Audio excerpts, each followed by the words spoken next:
ఈ ప్రాంతానికి సేవ చేయాలని చిత్తశుద్ధి ఉండాలి. ఇవన్నీ నాకున్నాయి అధ్యక్ష. అందుకే ఈరోజు చర్చ చేద్దాం రాండి అన్న. పెద్ద ఆయన రాకపోతే రెండో ఆయన వస్తాడు అనుకున్నా.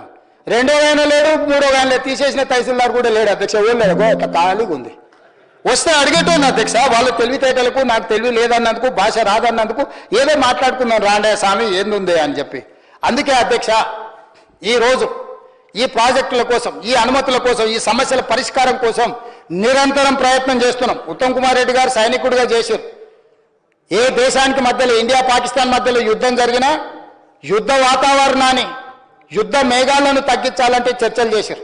ఇండియా చైనా మధ్యలో యుద్ధం జరిగినా యుద్ధ వాతావరణాన్ని తగ్గించడానికి చర్చలు చేశారు. గల్వాన్ లోయలో జరిగిన సంఘటన తర్వాత కూడా చర్చలు చేశారు. ఇవాళ ఏ సమస్యకైనా పరిష్కారము, చర్చలు, శాంతి ద్వారా, హింస లేకుండా దేశానికి స్వతంత్రాన్ని సాధించి యుద్ధంలోనే దేశాన్ని గెలిచిన మహాత్మా గాంధీ నాయకత్వంలో మేము పనిచేస్తున్నాం అధ్యక్ష. మహాత్మా గాంధీ హింసకు పాల్పడలే, మహాత్మా గాంధీ ఆయుధం పట్టుకోలే. శాంతి బోధల ద్వారా శాంతియుతంగా యుద్ధం చేసి ప్రపంచంలో అతిపెద్ద దేశమైన భారతదేశాన్ని గెలిచండి. బ్రిటిష్ వాళ్ళ మీద రవి అస్తమించని, సూర్యుడు అస్తమించని రాజ్యం ఉన్న, మర తుపాకులున్న, మర పిరంగులున్న బ్రిటిషర్స్ను ఓడించి మహాత్మా గాంధీ దేశానికి స్వతంత్రాన్ని తెచ్చిండు అధ్యక్ష. ఒక పెద్ద యుద్ధాన్నే శాంతితోని, చర్చలతోని నెగ్గిన గొప్ప నాయకుడి స్ఫూర్తితోని ఉన్న పార్టీలో మేము ఉన్నాం అధ్యక్ష. ఆ స్ఫూర్తితోనే ఇవాళ కేంద్ర ప్రభుత్వంతో, పక్క రాష్ట్రంతో చర్చల ద్వారా ఈ సమస్యను పరిష్కరించుకోవాలని మాట్లాడి ఈరోజు అధికారుల స్థాయిలో, మంత్రుల స్థాయిలో, ముఖ్యమంత్రి స్థాయిలో, కేంద్ర ప్రభుత్వం స్థాయిలో వివిధ హోదాలలో ఈరోజు చర్చల కోసం కమిటీలు వేసుకొని ముందుకెళ్తున్నాం అధ్యక్ష. అధ్యక్ష ఒక్క మాట చెప్పదలుచుకున్నా అధ్యక్ష.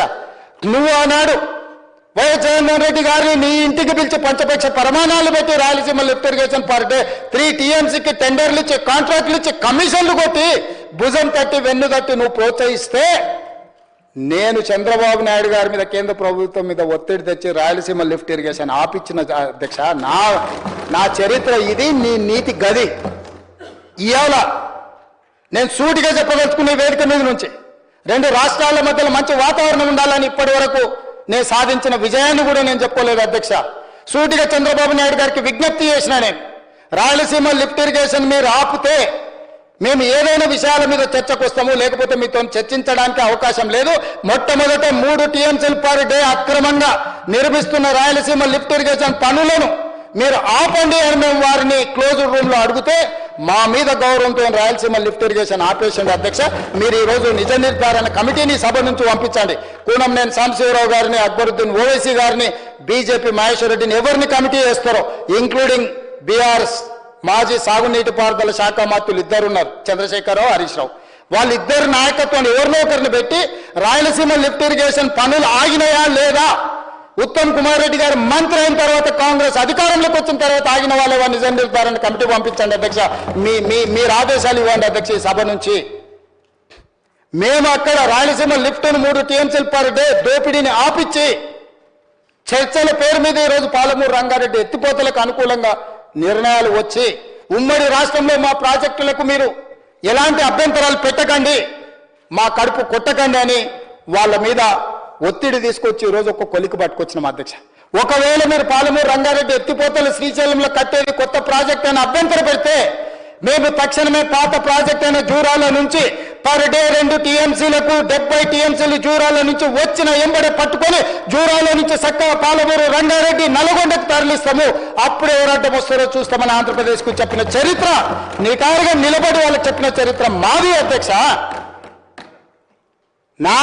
ఆయన నాయకత్వంలో పనిచేసిన నేను ఆ నాయకత్వాన్ని కాదు, ఆ పార్టీనే కాదని వదులుకొని తెలంగాణ ప్రజల కోసం కాంగ్రెస్ పార్టీలో చేరి తెలంగాణ ప్రజల్ని మెప్పించి, ఒప్పించి తెలంగాణ రాష్ట్రానికి ముఖ్యమంత్రి అయిన నేను తెలంగాణ 4 కోట్ల ప్రజలకు ద్రోహం చేస్తున్నా అధ్యక్ష. ఆనాడు వారి నాయకత్వంలో ఉన్నప్పుడు తెలంగాణ బిల్లు వస్తే ఇదే బట్టి విక్రమార్క గారు ఆ కుర్చీలో కూర్చున్నప్పుడు 54 నిమిషాలు చంద్రబాబు నాయుడు గారు అక్కడ కూర్చుంటా 3వ బెంచ్లో నించున్న నేను తెలంగాణ కోసం ఏం మాట్లాడినో సజీవ సాక్షి. ఈ చట్టసభలలో రికార్డులను ఒకసారి తిరిగేయండి అధ్యక్ష. మొట్టమొదట నాకు తెలంగాణ నా ప్రాంతం తర్వాత పార్టీ తర్వాత నాయకుడు. నా ప్రాంతం కోసం నేను ఎదిగిన పార్టీని ఏ నాయకత్వం కింద పనిచేసినా వదులుకొని ఈరోజు తెలంగాణలో మళ్ళీ కింది నుంచి ఇక్కడికి వచ్చిన అధ్యక్ష. ఎవడైనా అన్నం తినేవాడు, ఎవడైనా తెలంగాణ చీము రక్తం ఉన్నవాడు తెలంగాణ ప్రజలకు ద్రోహం చేసి ఈ ప్రాంత తాగునీరుని సాగునీరుని ఆంధ్రాకు తాకట్టు పెడతారా అధ్యక్ష?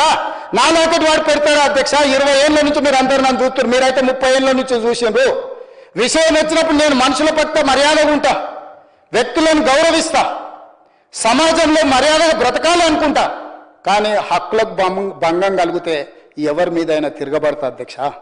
ఈరోజు తెలంగాణ నీటి హక్కుల కోసం నిలబడి కొట్లాడి వ్యూహాత్మకంగా ఎత్తుగడలతో తెలంగాణకు నీళ్లు సాధించాలి, ప్రాజెక్టులు పూర్తి చేయాలి, ఈ తెలంగాణ సస్యశ్యామలం చేయాలి. పాలమూరు బిడ్డ నల్లబల్ల అడవుల నుంచి వచ్చి ఆ ప్రాంతానికి రేపు చచ్చిన రోజు ఆ మట్టిలో కలిసే రోజు ఏం సమాధానం చెప్పాలన్న ఆలోచనతోటి ఈ రోజు పాలమూరు రంగారెడ్డి ఎత్తిపోతల ప్రాజెక్టును పూర్తి చేయడానికి నేను కంకణం కట్టుకొని బయలుదేరితే తాడు బొంగరం లేని ప్రతి వాడు ఈ రోజు ఏదో ఒకటి మాట్లాడతాడు.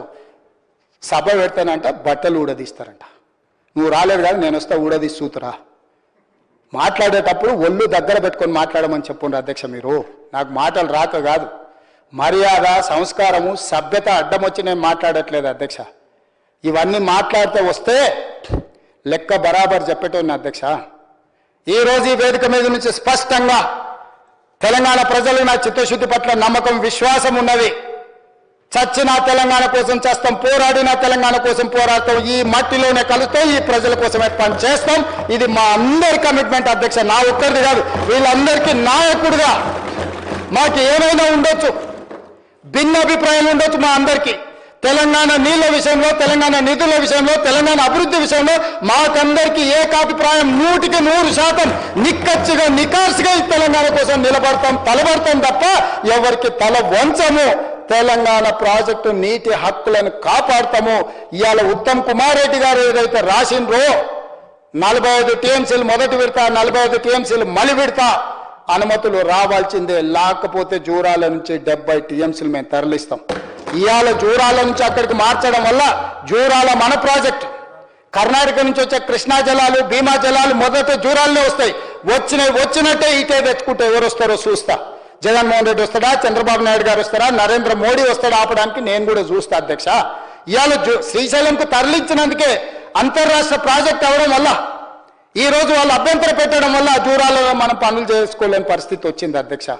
అనుమతి ఇచ్చిండ్రా, సరే, అనుమతి ఇవ్వకపోతే జూరాల నుంచే నీళ్లు తెచ్చుకుంటాం, ఎవరో చడ్డుకుంటారో నేను చూస్తా అధ్యక్ష. తెలంగాణ పట్ల, తెలంగాణ రైతుల పట్ల మా చిత్తశుద్ధిని ఎవడైనా ప్రశ్నిస్తే ఆయన తోలు తీస్తా అన్నాడు కదా అధ్యక్ష. తోలు తీయడమే కాదు, నాలుక కోస్తాం అధ్యక్ష. ఇంకేదైనా మాట్లాడు, ఇంకేదైనా విమర్శించు, మా చిత్తశుద్ధి, మా నిజాయితీ, మా నిబద్ధత పట్ల అడ్డగోలుగా మాట్లాడితే తోలు తీస్తా అన్న వాళ్ళ నాలుక కోస్తా అధ్యక్ష. ఈ పదాలు అన్పార్లమెంటరీ అయితే మీరు రికార్డుల నుంచి తొలగిస్తుండొచ్చు, కానీ ప్రజల మధ్యలో శాశ్వతంగా రిజిస్టర్ చేయడానికి నేను అధికారికంగా ఈ మాట మాట్లాడుతున్నా అధ్యక్ష. మనం ఎన్నైనా అక్బరుద్దీన్ ఓవైసీ గారు ఒక మాట చెప్పారు, అరే भाई कितना भी लड़ो कुछ भी करो, मैं राज्य के लिए नुकसान नहीं पहुंचाना, हम लोग एक कट्टा हो जाना, हम अलग अलग पार्टी का होगा, अलग अलग एजेंडा होगा, अलग अलग एजेंडा होगा, मगर हम लोग जब तेलंगाना जनता के लिए, आवाम के लिए जब काम करते हम सब लोग इकट्ठा होकर लड़ना, बोल के जो अकबरुद्दीन ओवैसी जी ने कहा, इतना विजडम उनको क्यों नहीं है? हम सरकार में हम कुछ कर 10 साल आपको मौका दिया, आप कुछ नहीं किए, 2 साल से हम कोशिश कर रहे हैं पानी लाने के लिए, परमिशन लाने के लिए, क्यों हमको मौका नहीं दे रहे? हमको बार बार बेइज्जती करने के लिए तुम शल्य सारथ्यम जो कर रहा है, क्यों कर रहा है? किसके लिए? किसके मेहरबानी के लिए? क्या बोलना चाह रहे हैं चंद्रशेखर राव जी? आपको क्या होने वाले, कैसे होने वाले पता नहीं है. जो बड़वे को यहां भेज दिए, बड़वों को कौन संभालना? ऐसे बड़वों को क्यों इधर लेगा के छोड़ दिए? समझाओ उन लोगों को, सिखाओ कुछ उन लोगों को. यहां के बोलने के लिए क्यों उन लोगों को एमएलए चुना है, क्यों उनको डिप्टी लीडर बनाया? आप समझाओ केसीआर साहब उन लोगों को. आप नहीं आए तो नहीं आए, आप ये समझते होंगे हम बहुत बड़ा, कोई भी समझ सकता है. मैं 30 को मारता हूं, 35 को मारता हूं, कोई भी समझ सकता है, मगर मैदान में आए तो पता लगता ना. दिसंबर 7 तारीख में नवंबर 30 को पता लग गया ना 2023 में कौन पहलवान है, कौन मच्छर पहलवान है, कौन किसको मारा पता लग गया ना 2023 दिसंबर में। उसके बाद 2024 पार्लियामेंट में पता लग गया ना। उसके बाद सिकंदराबाद कंटोनमेंट में, जुबली हिल्स में, परसों सरपंच इलेक्शन में भी कौन पहलवान है, कौन मच्छर पहलवान में सबको पता लग गया ना। आगे भी देखेंगे, म्युनिसिपल आ रहे हैं ना, म्युनिसिपल चुनाव में देखेंगे। मगर राजनीति अलग है, तेलंगाना जनता के हक अलग है। वो पानी का हो, पैसे का हो, जीने का हक हो, हम लोग सब इकट्ठा होकर हम लोग आगे जाना है। इसीलिए आज हम लोग उत्तम कुमार रेड्डी जी कुछ रेजोल्यूशन बनाने वाले, मूव करने वाले, इसमें हम लोग सब एक होकर एक ही आवाज सुनाने के लिए हम लोग उन लोगों को बुलाए। वो नहीं आए। इनॉर्मस रेजोल्यूशन के लिए सब पार्टियों को हम कॉन्फ्रेंस में लेने के लिए, रेजोल्यूशन उत्तम कुमार रेड्डी पास करवाने के लिए आज हम कोशिश किए। आप भाग गए। दिल्ली में बोलेंगे भाई बीआरएस साथ में नहीं है, बीजेपी भी साथ में नहीं है। देखो अबलू बबलू दोनों भाग गए। कम से कम बीजेपी तो भी बैठना था इनॉर्मस रेजोल्यूशन में। क्यों ये लोग तेलंगाना जनता के लिए काम नहीं करते क्या? ये क्या तरीका है अध्यक्ष जी? అధ్యక్ష, నేను స్పష్టంగా చెప్పదలుచుకున్నా. నేను ఆవేశంలో చెప్పినా, కోపంగా చెప్పినా, బాధతో చెప్పినా, అర్థమయ్యేటట్టు చెప్పినా, అర్థం చేసుకొని చెప్పినా, ఏమి చెప్పినా నా ఆలోచన ఒక్కటే, ఈ తెలంగాణ ప్రజలకు మేలు చేయాలి. దేవుడు ఒక గొప్ప అవకాశం ఇచ్చాడు. చిన్న వయసులో ఇంతమంది నాకంటే వెల్ క్వాలిఫైడ్, ఎక్స్పీరియన్స్ సీనియర్స్ ఉన్నా కూడా దేవుడు నాకు ఒక గొప్ప అవకాశం ఇచ్చింది. ఇది ఆషామాషికి వచ్చే అవకాశం కాదు అధ్యక్ష. ఈ బాధ్యత దేవుడిచ్చిన బాధ్యతగా భావిస్తున్నా అధ్యక్ష. ఈ కుర్చీలో ఉన్నంత కాలం చిన్న తప్పు కూడా తెలంగాణకు నష్టం వచ్చే పని చేయను అధ్యక్ష. ఇది దేవుడి మీద ఆన. ఎవడో తాడు పొంగడం లేనివాడు మాట్లాడితే కాదు అధ్యక్ష. నా బాధ్యతగా భావించి తెలంగాణ ప్రజలకు చెప్తున్నా, దేవుడి మీద ఆన, తెలంగాణ ప్రజల హక్కులకు భంగం కలగనివని నేను ఈ కుర్చీలో ఉన్నంత వరకు అధ్యక్ష. ధన్యవాదాలు.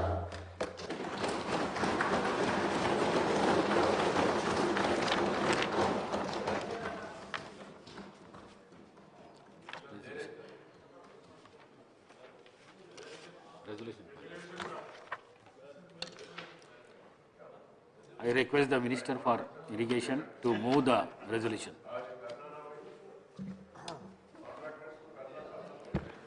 Speaker sir, with your kind permission, I move the following resolution. 1 minute, please. Akbaruddin voice. मोहतरम स्पीकर साहब, लीडर ऑफ द हाउस और हमारे हर दिल अजीज चीफ मिनिस्टर साहब की तकरीर को सुनने के बाद में मैं ये समझता हूं कि ये बात जरूरी है कि बताऊं कि इस सारे इरिगेशन के प्रोजेक्ट्स में करप्शन बहुत हुआ है। और मैं बार बार ये बात कह रहा हूं कि एटीएम मशीन की तरह ये इरिगेशन प्रोजेक्ट्स का इस्तेमाल किया गया। और जब मैं ये कह रहा हूं तो सिर्फ ऐसे ही नहीं कह रहा हूं सर, मेरे पास सबूत भी है। वो सबूत ये है कि इलेक्टोरल बॉन्ड्स में 1200 करोड़ रुपया तेलंगाना राष्ट्र समिति को आया और एक इरिगेशन प्रोजेक्ट करने वाले बड़ी कंपनी करीब 200 करोड़ रुपया दी है। सर आज हमारी रियासत कर्जों में डूब गई।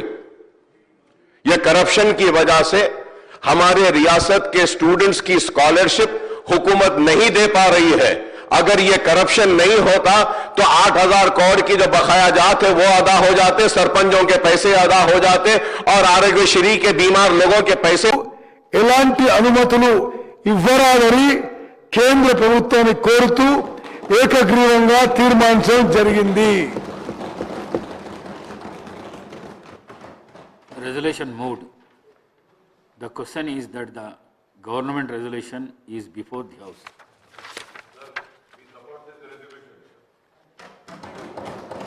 Those who are for the resolution, please say ayes. Those who are against, please say no. Ayes have it, ayes have it. The resolution is adopted. Introduction.